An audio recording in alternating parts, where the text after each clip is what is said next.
Is the college football playoff on the table for Utah football? Is this team capable of winning 10 games? All of that and more on today's episode of Locked On Utes as we are diving into the 2023 schedule and predicting it game by game for the final time. And that's on today's Locked On Utes. You are Locked On Utes, your daily podcast on the Utah Utes. Part of the Locked On Podcast Network. Your team every day.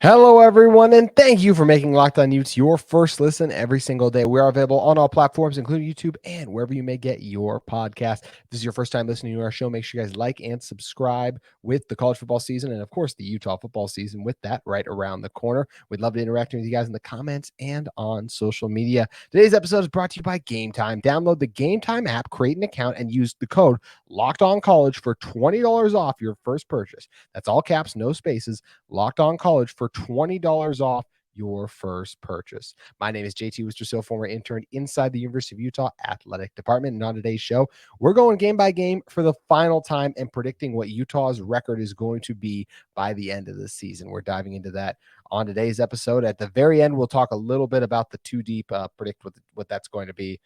Originally, we were supposed to be talking about the two deep on today's episode, obviously, and then maybe some schedule stuff as well. But the two deep's not out yet. So for your Friday morning drive, for all those of you who listen in the morning, I wanted to get this one out today, and we'll speculate on the two deep at the end of the show, like I said. But first, got to start with the schedule prediction, and let's start with a little game, just a small season opener against the Florida Gators, right? 6 p.m. Thursday, August 31st, ESPN, Kirk Herbstreit, Chris Fowler, Holly Rowe, the 18 for ESPN going to be there in what should be a spectacular game. I really believe this. I've said before that if Cam Rising plays, since I need to make that distinction now because his availability obviously very much up in the air, I think Utah will win this game by 10 points. If Cam is healthy and if Cam is close to healthy, I should say, because I don't think he'll be 100% based on everything that's been reported. If Cam is close to healthy, I still believe. I think this game will be close going into the third quarter with Utah separating late to me. If Bryson Barnes plays, or Nate Johnson. I know he's still in the race as well, and I think he's legit, and I think he's going to see snaps. I just have a hard time believing Kyle Whittingham, being the defensive-minded head coach that he is, and just wanting to go with the guy proven backup, takes care of the ball, all those things. Like defensive-minded coaches usually like the proven commodity over the unknown. That's where I would hope we'll see a lot of Nate Johnson packages, but I would be surprised if it's just full-on Nate Johnson just because of Kyle's comfort with Bryson Barnes. But back to Bryson Barnes. I still think if he starts this game, I think Utah's still going to find a way to beat Florida. And I know all the Gators fans are firing off at me in the comments right now, but look, this Utah team has been exceptional at home. Only once in the past 4 seasons has Utah allowed a team to score more than 30 points at home, as I mentioned on yesterday's episode. And that was USC with Lincoln Riley and Caleb Williams last year. That's not what this Florida team is overall. This Utah defense has been exceptional at home. Last year, they held opponents to 16.5 points per game.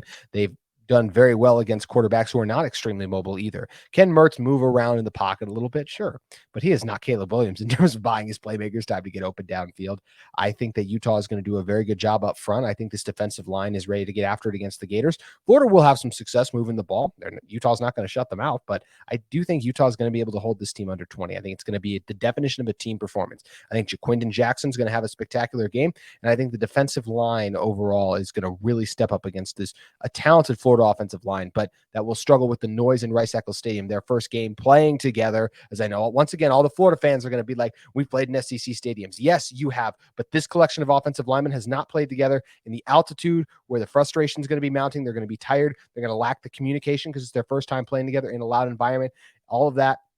And I think the strong play by Jaquindon Jackson, as I mentioned, the Utah defense overall, probably throwing an interception or two by Graham Mertz, just because that's kind of what he's done throughout his college career. And I think you get a Utah win against Florida in week 1. Now, let's move on to the Baylor game in week 2. And as I said, for this kind of first portion of the schedule, for those of you watching on YouTube, you can see our little show schedule we have over here. We're going to talk about how Utah will do through the bye week, basically. So Utah then takes on Baylor. They get a couple of extra days off playing on that Thursday, get the extra Friday and Saturday to rest up.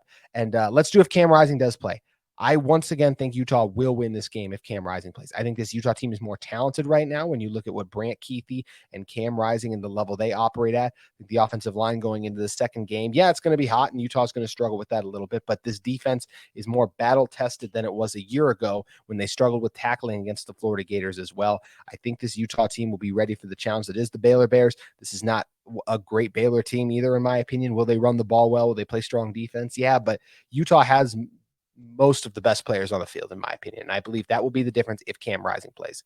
Now, I will say, if Bryson Barnes plays in this one, this is probably going to be a loss to me, or if any other Utah quarterback does. I just think it's really hard to win on the road, as we saw last year going to Florida, with not one of the elite quarterbacks in college football. And I just think it's going to be a really tough game for Utah to win if they don't have Cam out there. So I think Cam's going to play against Baylor. That's my prediction. And if he does, Utah will win because they have a more talented roster and their quarterback will lead the way for them. But if it's Bryson Barnes, they'll probably lose a close one just because it's really hard to win on the road in college football in general. It takes special players to do it, like a Cam Rising and a Brant Kuithe. And then, of course, Utah will beat Weber State. Shout out Big Sky, but yeah, it's just two teams operating on a different talent level, obviously. So I have the Utah, barring Cam's health, at least for the first two games. As I said, Bryson, if he's healthy for the first game, still think Utah's going to win if they have to start Bryson. So Utah starting 3-0 for me. That leads Utah into the UCLA game, where I do not believe at the time I'm recording this that UCLA has named their starting quarterback yet. But I'll say this. The Utes have dominated the Bruins when the Bruins have had to come out to Rice-Eccles Stadium. I don't think that changes this year. I think this Utah defense gets after Dante Moore, the five-star quarterback, who I do expect to be the starter. And I think this will be his welcome to college football, and especially Power 5 football for Dante Moore. I think the Utah defense will pick him off a couple times.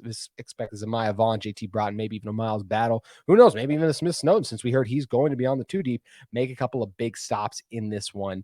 And I do think Utah takes care of business against UCLA. And UCLA's defense is solid, but once again, I just think this Utah team will have success with the overall well-rounded offensive game plan. That is the play action pass, just the different things that allows you to do when you're establishing the run overall. Some RPO stuff worked into there as well. This Utah offense, I think, is going to have success against UCLA, and I do expect Utah to win this one by kind of that comfortable, like 10 to 14 point, like a touchdown and a field goal to 2-touchdown margin. I just, once again, just don't see a true freshman quarterback being the person to come in, or whoever it is for UCLA, coming into Utah and leading this UCLA team to what would be Utah's first loss at home, a true home game since 2018. I just don't see that happening. But unfortunately, I do see this next game being Utah's first loss of the season. Look, I'd love to tell you guys Utah's going to go undefeated this year. The past history tells us that that's not going to happen, more than likely. And just in general, this is a gauntlet of a schedule with how many good teams there are in the Pac-12 this season. And one of those, of course, really good teams is Oregon State. Oregon State hosts Utah on a short week, Friday, September 29th. I think this is going to be a great battle in Corvallis, but I do think this is one of those ones that Utah is not going to be able to get out on top. Utah can absolutely win this game, but just when you look over a schedule, you have to find losses. And to me, this is one that's just going to be a tough one for Utah, just because how good the Beavers are at home. Defensively, I like what they bring overall. DJ Uiagalelei, I think, is going to have a strong performance here. I don't think he's going to light up the Utah defense, but I think he'll do enough to move the ball. And I think this will be a tight loss for Utah.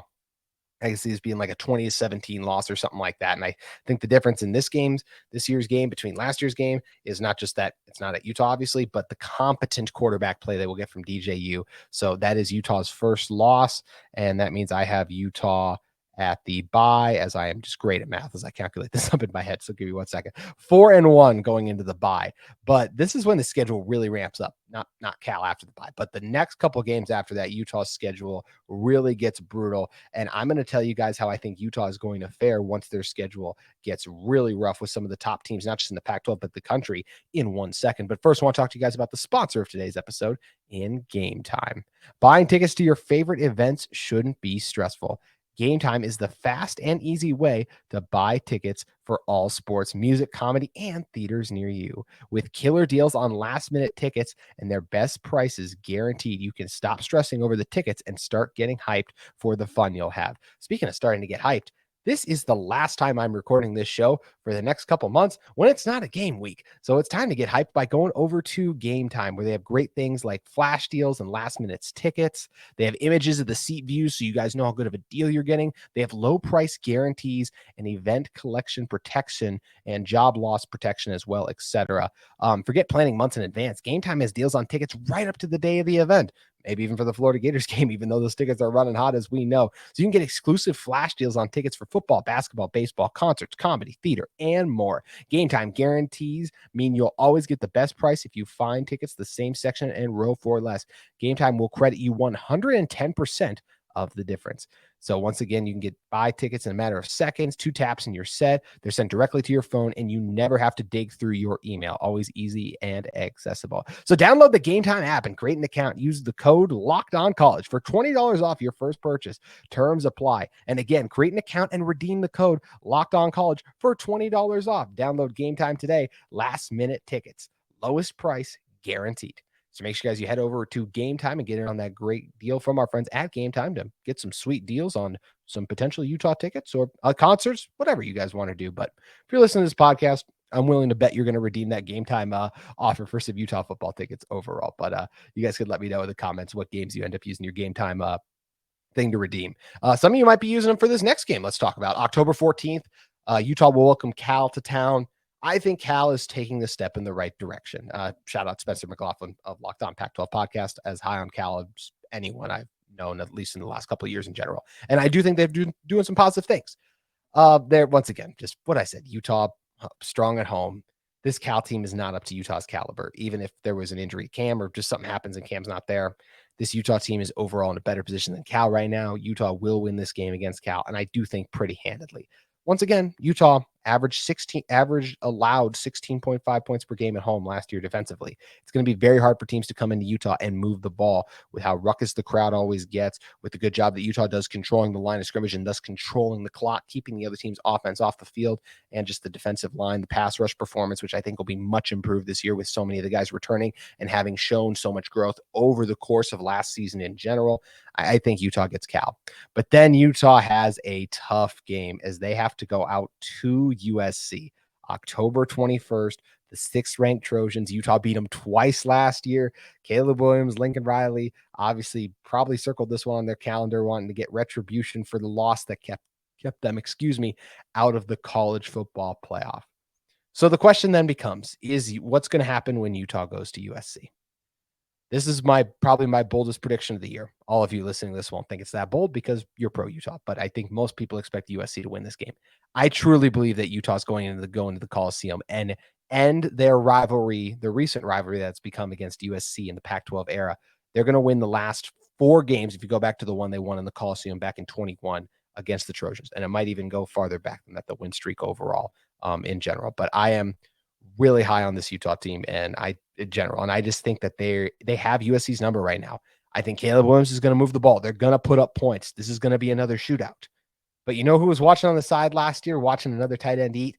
That was Brant Keithy watching Dalton Kincaid. I think Brant's going to be licking his chops, and I think he's going to have a performance of, I'll go over 100 to 150 yards, somewhere in that range. I think Brant is going to ball out in this game, do a great job finding the soft spots in the Trojans' defense, just dodging tackles, making plays in the middle of the field, creating the separation, something we know he excels at doing overall. Devon Vele, I believe, caught the flea flicker pass. You guys can correct me if I'm wrong on that. I think it was Devon Vele. It might have been Solomon Enos, though, off the top of my head.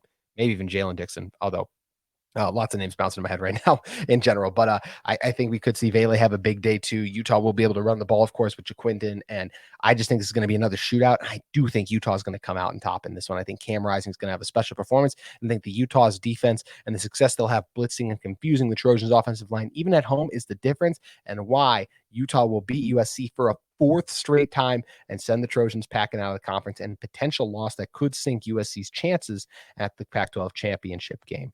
But Utah will not be able to rest on their morals after beating USC after that, because then they have to turn around and they host Oregon, their toughest home game of the season, the 15th ranked Ducks, who could very well be much higher than this by the time this game rolls around. I think the Pac-12 has honestly potential. Like once you get into the season, you have 4 to maybe even 5 teams with the potential to be in the top 10 at different points this season. The Ducks are definitely that.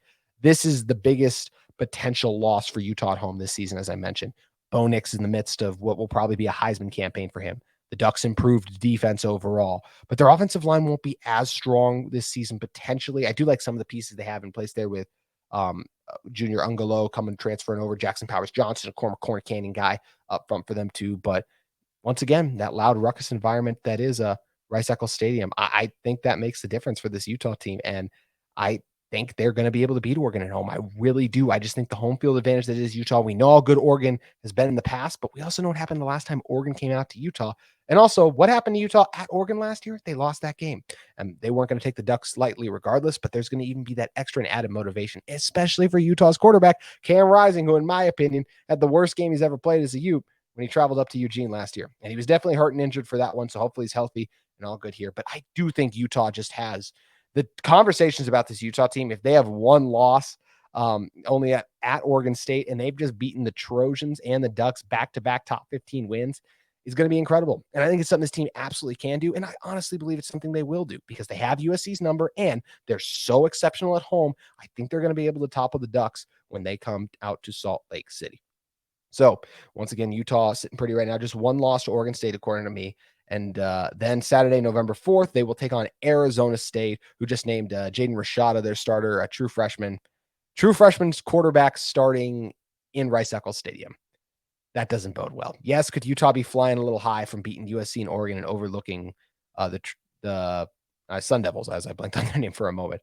Yeah, that's a chance in the first quarter, like kind of last year, right? Utah would mess around with Arizona and Stanford a little bit in the first, and then by the end of the game, the difference is 20 points.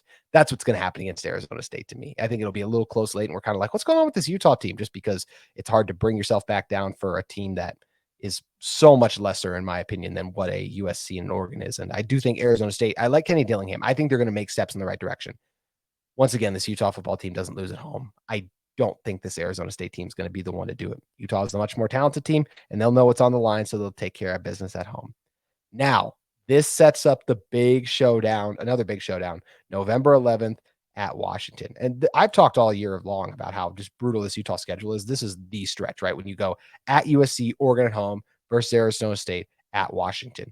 The four teams ranked on Utah's schedule right now are Oregon State, USC, Oregon, and Washington. I believe Utah has to go 2-2 in that stretch if they want to make the Pac-12 championship game, which isn't that crazy of a statement now that I think about it, because you don't really see teams very often with 3 losses make the Pac-12 championship game. But it's just something this Utah team is going to have to do. Obviously, I have Utah 2-1 in that stretch right now because I do have them losing to Oregon State, but getting those huge wins against USC and Oregon. So how do I see them faring against the Huskies? Unfortunately, I think this is a loss for Utah. It's once again, I know it sucks to say like, oh, Utah's going to lose. Like, I think Utah could absolutely beat Washington, but the unfortunate reality of the situation is this Utah team, this is a brutal schedule. They'll have played a lot of tough games. They could be banged up and injuries could be playing a factor at this point. Washington's really good. There's a reason they're the 10th ranked team. Michael Penix, the receiver combination, one of the best pass rushers in the country, an offensive line that is solid. I don't think it's as world beaters on it, but I think Penix is going to have a special performance at home, and I do believe Washington is going to gut this win out in a tight fashion. It's going to be a fun shootout back and forth. Utah, Cam Rising versus, as I just blanked on Penix's name, even though I've said it 30 times already in this episode overall, marching up and down the field. I think the two sides go back and forth, and I think it's going to be a fun bout, but I do think Washington squeezes one out. Like I said, it's a really talented Washington team. It's very hard to win on the road in college football. And I just think the Pac-12, it always cannibalizes itself. It has the past few years, and this year it will cannibalize itself again, but not because the team's losing to inferior opponents, but because really good teams just losing to really good teams. So I do have Utah with 2 losses there. And to wrap the rest of it up pretty quickly, Utah will go to Arizona. Now, this is a potential trap game. If let's say Utah were to somehow beat USC, Oregon, and Washington, and then you're flying high, there's a chance you could overlook what the Wildcats are building right now. I really like what Coach Fish has going on. I think Jaden DeLore will take another step in a positive direction this coming season too, but I do expect Utah to win this game, especially if they lose to Washington. Utah, their roster's more talented and made up of proven college football veterans as well. I've had a couple Florida Gators fans in my mentions talking about like how the Florida roster is more talented than the Utah roster. Yes, in terms of recruiting classes and all those things. But why is Utah the one who's consistently ranked higher than Florida the last few years? Why has Utah been winning at a higher level than the Gators have? Why have they been winning more games? Because those players have been executing and they have become better college football players, because college football is still played on the field. It's not played based on the 24/7 ranking sheet that says you are a 5-star or a 4-star player. I understand those guys have high potential, but I'm taking the proven commodities with this Utah team. So getting off that rant, it's the same reason. And this veteran experience of this Utah team, they haven't lost to inferior opponents really since Cam Rising has been starting. Even the loss at Oregon State back in 21, right? Like that's not a bad loss. We know how good Oregon State is at home. at UCLA on the road, at Oregon on the road. Those are two really good teams and two teams that were very tough to beat at home last year. So not bad losses. This, in my opinion, would be a disappointing loss. Maybe not a terrible loss because I do think Arizona is a really good team, but still a disappointing loss. So I don't think Utah will get tripped up there. Then Utah against Colorado. Is there a slim chance if Utah's season, let's say injuries, something happens, and just in general, Utah's out of the race for the Pac-12 championship game? I actually think there's a chance that Colorado can win this game. We've seen it before, right? Coach Fish got his big win last year, taking on UCLA in a tough environment, and they found a way to gut it out and get a win. I think there's a world where Colorado, Deion Sanders, I think Shedeur Sanders will be playing his best ball of the season come the end of the year as he's acclimated to just the difference in Power 5 and how you have to process information and everything moves faster because it's a higher level of athletes just than where he came from overall. But I do think this Colorado team could be playing their best football by the end of the year. But it's still Utah versus Colorado. Utah's dominated this rivalry. Deion Sanders' team is not strong enough in the trenches yet to compete with Utah football, in my opinion. And Utah will defeat the Buffs in their senior night season final. So I have Utah at 10-2. What does that mean for them Pac-12 championship-wise? Do I have them making the Pac-12 championship?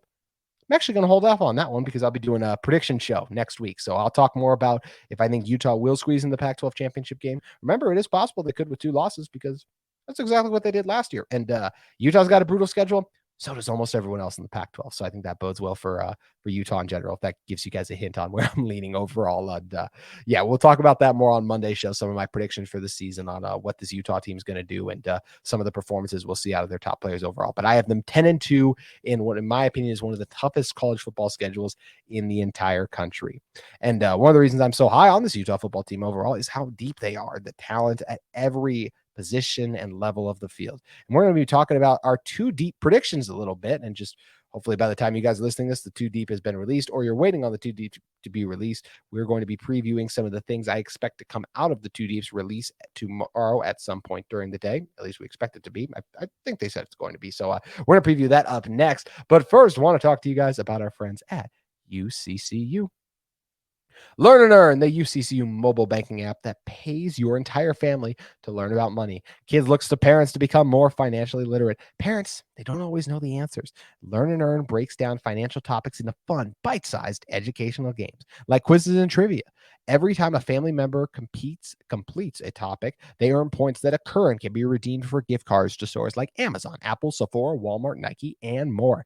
There is age-appropriate content for every member of the family who can compete against each other and track their progress on leaderboards. Learn and Earn is inside the UCCU mobile banking app, so play it anytime, anywhere. The more you play, the more you learn, and the more you learn, the more you earn. Learn and Earn, part of UCCU's award-winning Be Money Smart Youth Banking Program, helping kids, teens, and parents have fun while becoming more financially literate together. UCCU, love where you bank. Alrighty, to close this episode out in our last episode, that's a non-game week. How exciting is that to say? It's been awesome just grinding out all kinds of different content and getting creative and thinking of different things to talk about with you guys when it relates to Utah football. But you tune into this channel because you love Utah football, and Utah football is finally back. And I can't tell you guys how fired up I am about it is because it's going to be a great season to talk about all these exciting games. I love when teams play big games. It's one of the things I love about the NFL is that and we'll talk about the 2 deep in a second. I'm sorry, I'm rambling now, but I love in the NFL that when you finish as the best team in your division, you play the other best teams from your division in the NFC or vice versa in the AFC.